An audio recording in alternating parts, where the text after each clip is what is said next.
Weatherhead. I'm here with Eva Blum-Dumontet. Hi. We're going to talk about her report that's released today about menstruation apps. Mm-hmm. So first, give us a little bit of background about the work. Well, actually, this work was like following up on the work you had done with Frederica back in December.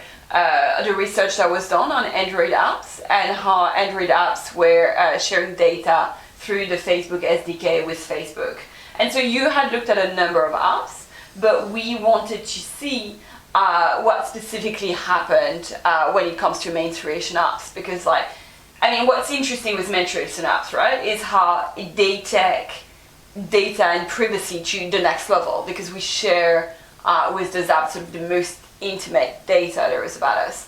It's actually not just like the dates of your last period, right? It's also all sorts of details about your sexual life, when you last had sex, if you have protected sex or not, the quality of your lifestyle, like do you smoke, do you drink coffee, and all sorts of health data. So we're talking about extremely sensitive personal data that we share with those apps. So we wanted to kind of do similar research to find out what was going on. And what did you find out? Well, so with the original set of apps we've looked at, is that they had a pretty sort of clean record, so to speak, and so we decided to look at another set of apps that were particularly popular in countries like Indonesia, like the Philippines, like India, but that are still available in Europe and still falling under GDPR. And so we've selected 5 apps that we're focusing on in this report. And what we found out is out of those 5, there were 2 that were particularly horrific.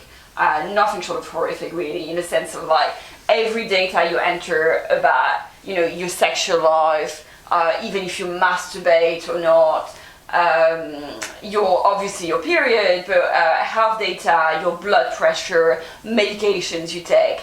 All of this was being shared with Facebook and with other third parties. So that was obviously really shocking.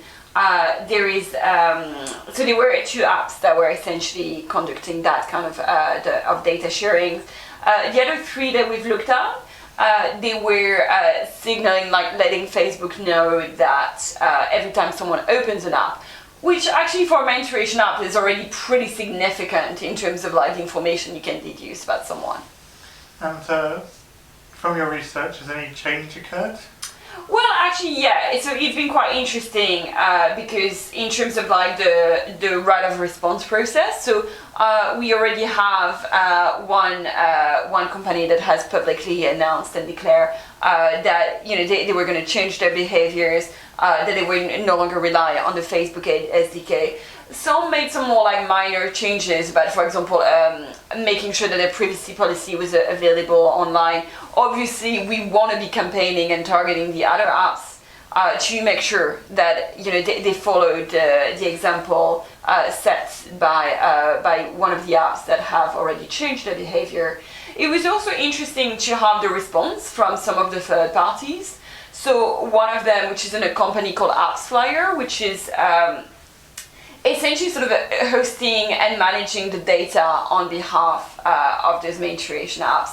And in their reply, they said, well, we are very clear that we don't want to go anywhere near sensitive data, including medical data. So when we have contracts with our clients, we specifically ask that they do not send us medical data, because that's not something we want to deal with, because there should be extra precautions.